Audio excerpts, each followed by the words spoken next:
සුබ දවසක් සියලු දෙනාටම. මම ඔයාලව අදත් ආදරෙන් එකතු කරගන්නවා මගේ YouTube නාලිකාවට. අද මම කතා කරන්න හිතුවේ ටිකක් වෙනස් මාතෘකාවක්.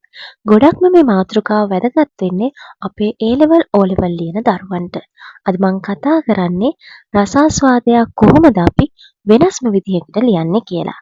ඉතින් මම ආරාධනා කරනවා වීඩියෝ එකේ ආරම්භයේ ඉඳලා අවසානයේ වෙනකම්ම මාත් එක්ක රැඳිලා ඉන්න කියලා.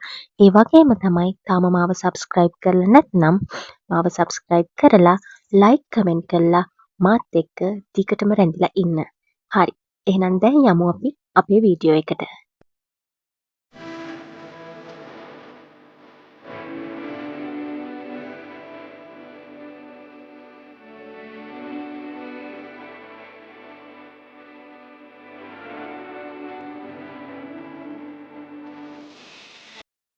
අපි රසාස්වාදයක් ලියනකොට මතුවන පළවෙනි ගැටලුව තමයි අපි කොහොමද මේ රසාස්වාදයේ පෙළ ගැස්ම ගොඩනගා ගන්නේ කියලා.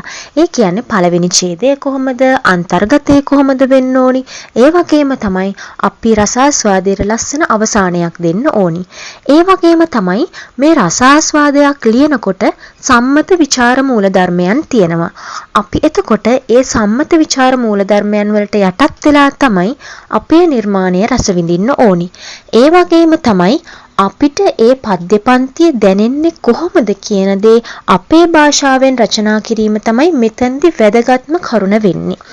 ඒ වගේම තමයි රසාස්වාදයක් ලියනකොට මේක විචාරයකින් වෙනස් වෙනවා. ඒ කියන්නේ විචාරයක් කියලා කියන්නේ අපිට මොනියම් හෝ මාතෘකාවක් දීලා ඒක තමයි විචාරය කරන්න එන්නේ. නමුත් රසාස්වාදයක් කියලා කියන්නේ ඊට හාත්පසින්ම වෙනස්. රසාස්වාදයක් කියලා කියන්නේ හුදු වාර්තාකරණයක් නෙමෙයි. ඒ කියන්නේ අපි රචනාවක් ලියනවා වගේ කවදාවත් රසාස්වාදයක් ලියන්නේ නැහැ. රසාස්වාදයකදී අනිවාර්යෙන්ම අර්ථාලංකාර පිළිබඳව, ශබ්දාලංකාර පිළිබඳව අපි අවධානය යොමු කරන්න ඕනි. ඔයාලට ලකුණු අඩු වෙන ප්‍රධානම තැනක් තමයි මෙන්න මේ අර්ථාලංකාර සහ ශබ්දාලංකාර පිළිවෙලින් හඳුනා නොගෙන රසාස්වාදයට මුලපිරීම. ඒක නිසා අපි ඒව මොනවද කියන දේ පිළිබඳව හොඳ අවබෝධයක් තියෙන්න ඕනි. එතකොට අපි පද්‍ය පන්තිය ඇතුළේදී මේවා කොහොමද හරියට ගලපගන්නේ කියන දේ පිළිබඳවත් අවධානය යොමු කරන්න ඕනි. ඉතින් අපි බලමු කොහොමද පළවෙනි ඡේදයේ ඉඳලා අවසානයේ වෙනකන් රසාස්වාදය ගොඩනගන්නේ කියලා. හරි. අපි දැන් බලමු කොහොමද පළවෙනි ඡේදයේ එහෙනම් ගොඩනගන්නේ කියලා. රසාස්වාදයේ පළවෙනි ඡේදය ආරම්භ කරනකොට පළවෙනි ඡේදය කොහොමද ගොඩනගන්න ඕනි කියන දේ පිළිබඳව තමයි මම මේ ඉදිරිපත් කරලා තියෙන්නේ. ඔයාලට කැමති නම් පුළුවන් මම මේ පළවෙනියට කියලා තියෙන කවිය පිළිබඳ නිර්වචනයක් ඉදිරිපත් කරන්න. ඒක තමන්ගේ රුචි අරුචිකම් මත ඉදිරිපත් කරන්න පුළුවන්. මම උදාහරණයක් කියන්නම්කෝ. ඔයාලට මෙන්න මේ වගේ කෙටි නිර්වචනයක් මතක තියාගන්න පුළුවන්. රසයේ ආත්මය කොටගත් වාක්‍ය කාව්‍යයි. මේ වගේ කෙටි නිර්වචනයකින් ඔයාලට ඔයාලගේ රසාස්වාදය ආරම්භ කරන්න පුළුවන් නම් මං හිතනවා ඔයාලට ඒක හොඳ පොයින්ට් එකක් වෙනවා ඔයාලගේ ලකුණු වැඩි කරගන්න රසාස්වාදයකදී. ඒ වගේම තමයි රසාස්වාදයක් තුළදී අපි අනිවාර්යයෙන්ම අදාළ පද්‍ය පන්තියේ නම සඳහන් කරන්න ඕනි. ඒ වගේම තමයි කවියේ වස්තු විෂය. නැත්නම් අපි කියනවා තේමාව.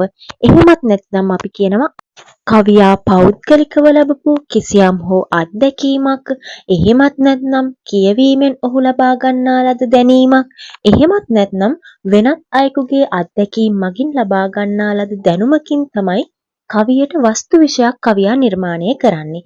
එතකොට පළවෙනි ඡේදය තුල අනිවාර්යයෙන්ම මේ වස්තු විෂය කියන දේ සඳහන් කරන්න ඕනේ. ඒ වගේම තමයි ඔයාලට පළවෙනි ඡේදයේ ඇතුළතම ඔයාලට මේ කවියේ ආකෘතියත් සඳහන් කරන්න පුළුවන්. දැන් ආරම්භක කාව්‍ය ආකෘතිය නම් අපි දන්නවනේ ගී කාව්‍ය ආකෘතිය කියලා. ඊට පස්සේ සිව්පද කාව්‍ය ආකෘතිය, සිලෝ කාව්‍ය ආකෘතිය, ඒ විදිහට විවිධාකාරයේ ආකෘතිය නිර්මාණය වෙනවනේ. එතකොට නිසඳස් කියනවා. එන්නේ ආකෘතිය මොකක්ද කියලත් පළවෙනි ඡේදයෙන්ම සඳහන් කරන්න පුළුවන් ඔයාලට. ඒ වගේම තමයි අපි ඊළඟට පළවෙනි ඡේදය තුල කවියේ හරි නැත්නම් කවියාගේ අරමුණ සඳහන් කිරීම අනිවාර්යයෙන්ම කරන්න ඕනි. ඒ විදිහට තමයි අපි පළවෙනි ඡේදය ගොඩනගා ගන්න ඕනි.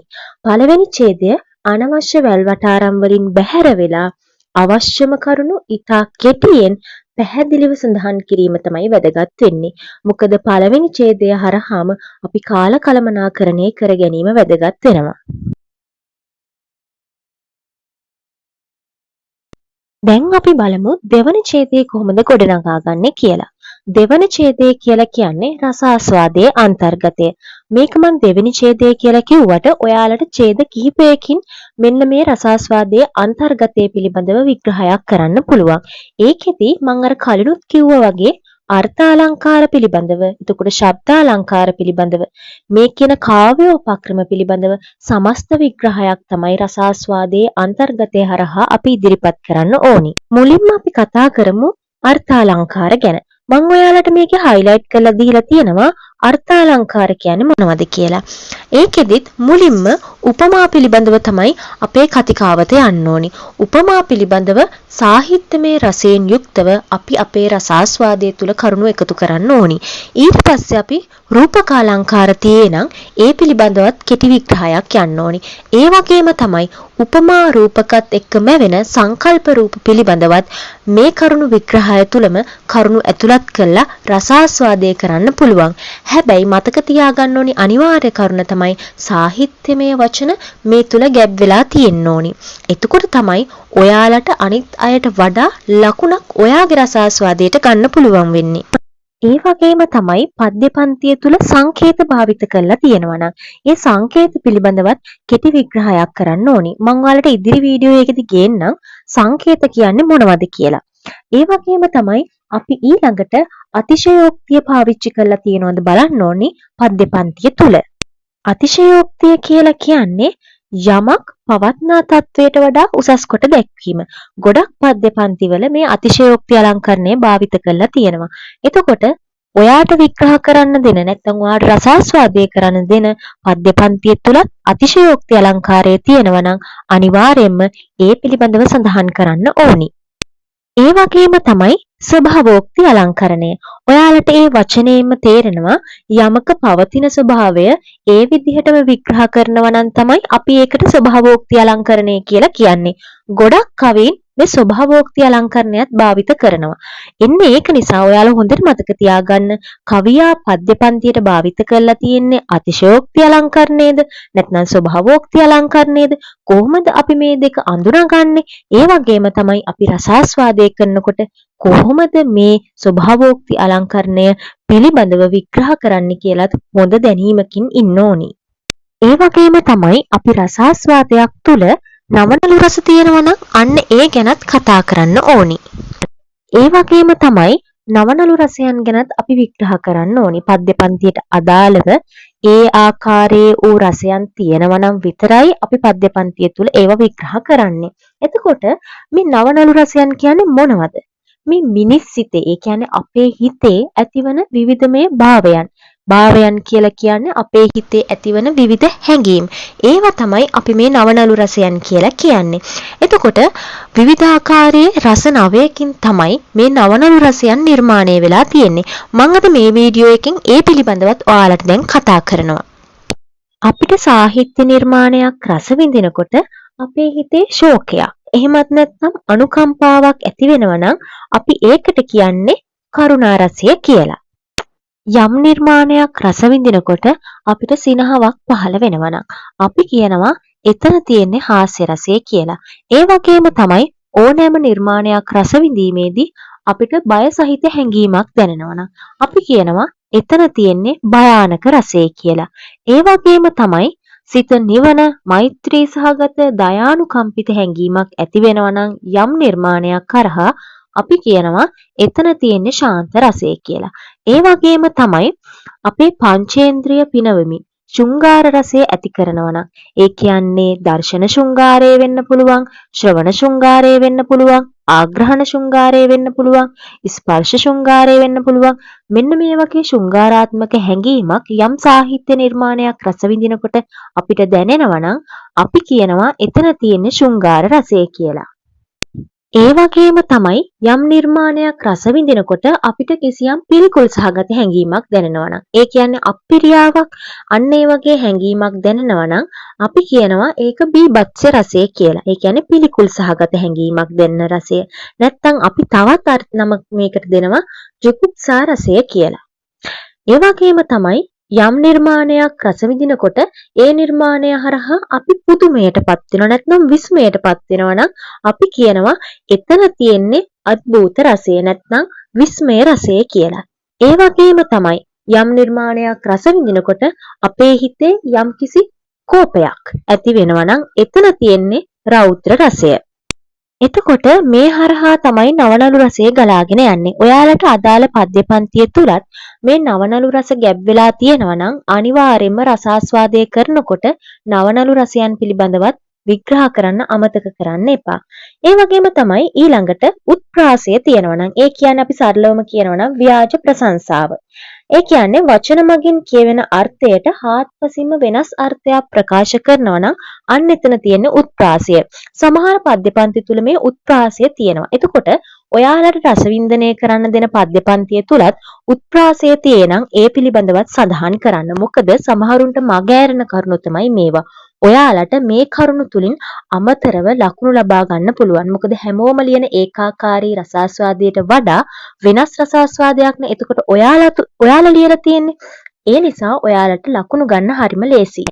ඒ වගේම තමයි රසාස්වාදයකදී මේ වාචාර්ථය නැත්නම් අපි තවත් නමක් කියනවා කෝෂාර්ථය කියලා. ඒ පිළිබඳවත් අවධානය යොමු කරන්න ඕනි. මොකක්ද මේ වාචාර්ථය කියලා කියන්නේ? යම් නිර්මාණයක මතු පිටින් ප්‍රකාශ වන දේ තමයි අපි වාචාර්ථය කියලා කියන්නේ. එතකොට ඔයාලගේ රසාස්වාදයේ තුලත් ඔයාලට පුළුවන් මේ වාචාර්ථය තියෙනවා නම් ඒ පිළිබඳවත් කෙටියෙන් කරුණු පැහැදිලි කිරීමක් කරන්න. මොකක්ද මේ ව්‍යංගාර්ථය කියලා කියන්නේ? ව්‍යංගාර්ථය කියලා කියන්නේ වාචාර්ථයට වඩා එහා ගිය දෙයක්. ව්‍යංගාර්ථය කියලා කියන්නේ යම්කිසි පද්‍යයක් තුල සැඟවුණු අර්ථය. වචනාර්ථය නෙමෙයි වචනාර්ථයට එහා ගිය අර්ථය තමයි ව්‍යංගාර්ථය කියලා කියන්නේ.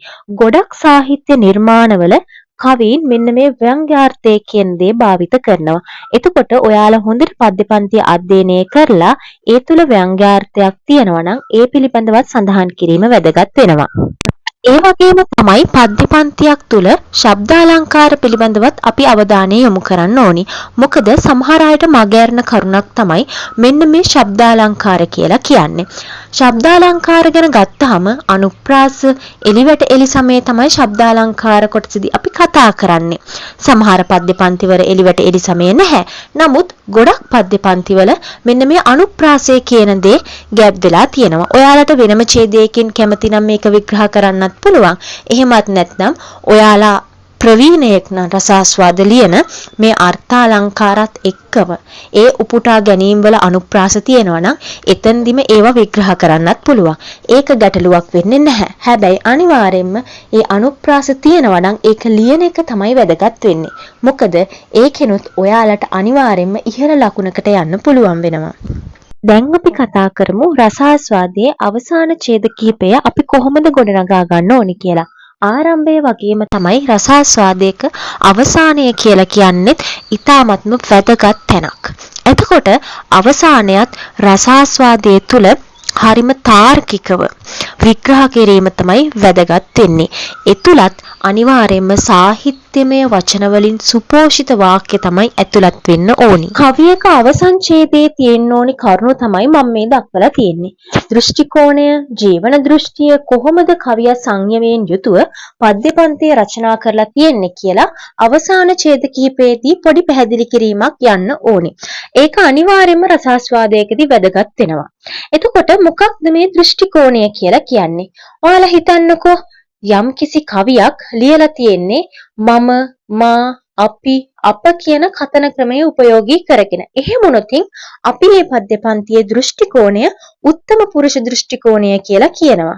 එහෙමත් නැත්නම් ඔබ, ඇය, ඔහු, ඔව්හු වගේ සර්වනාම පදයකින් පද්‍ය පන්තියක් රචනා කරලා තියෙනවා නම් අපි කියනවා ඒ පද්‍ය පන්තිය රචනා කරලා තියෙන්නේ ප්‍රථම පුරුෂ දෘෂ්ටි කෝණයෙන් කියලා. සාමාන්‍යයෙන් පද්‍ය පන්ති රචනා කරන්නේ මෙන්න මේ දෘෂ්ටි කෝණ දිත්වයෙන්. එතකොට ඔයාලා හොඳට අධ්‍යයනය කරන්න ඕනි පද්‍ය පන්තිය තුල තියෙන දෘෂ්ටි කෝණය මොකක්ද කියලා. ඊළඟ ඡේදයෙන් අපි කතා කරන්න ඕනි ජීවන දෘෂ්ටිය මොකක්ද කියලා. මොකක්ද මේ ජීවන දෘෂ්ටිය කියලා කියන්නේ? කතුවරයා ජීවිතයේ දෙස බලන විදිහ තමයි සරලවම අපි ජීවන දෘෂ්ටිය කියලා කියන්නේ. ඒ කියන්නේ කතුවරයා මේ පද්‍ය පන්තිය හරහා රසිකයා වන අපව ආනන්දයෙන් ප්‍රඥාවට ගෙන යන බුද්ධිමය පණිවිඩය තමයි පුතේ ජීවන දෘෂ්ටිය කියලා කියන්නේ. අනිවාර්යයෙන්ම මෙන්න මේ වගේ වචන වලින් ඕකොල්ලන්ගේ මේ පද්‍ය පන්තියේ ජීවන දෘෂ්ටිය රචනා කරලා තියෙනවා කියලා ඔයාලා ලියන්න ඕනි. ඒ කියන්නේ ආනන්දයෙන් ප්‍රඥාව කරා අරගෙන යන අපූර්ව පද්‍ය පන්තියක් ලෙසට ඕකොල්ලන්ට රසාස්වාදය කරන්න දුන්නු පද්‍ය පන්තිය හඳුන්වන්න ඕනි. ඊළඟ ඡේදයෙන් අපි කතා කරන්නේ කොහොමද මේ පද්‍ය පන්තිය සංයමයෙන් යුතුව රචනා කරලා තියෙන්නේ කියලා. ඒකට මම ඕගොල්ලන්ට ලස්සන ඡේදයක් නිර්මාණය කරලා දීලා තියෙනවා. මම හිතන්නේ ඕගොල්ලෝ මේ ඡේදය චුට්ටක් අධ්‍යයනය කරලා තමන්ගේ භාෂාවෙන් නිර්මාණය කරගෙන යන්න. හැබැයි අනිවාර්යයෙන්ම මේකේ තියෙන වචන ඔයාලගේ රසාස්වාදය තුලත් ලියන්න. ඒකට හේතුව තමයි ගොඩක් ළමයි මේ වචන පාවිච්චි කරන්නේ නැහැ. අවසානයේ ඔහෙ උඩින් පල්ලෙන් ලියලා දානවා. එහෙම හරියන්නේ නැහැ රසාස්වාදයක. මං කලිනුත් කිව්වා රසාස්වාදයේ අවසානයත් හරිම තාර්කික වෙන්න ඕනි.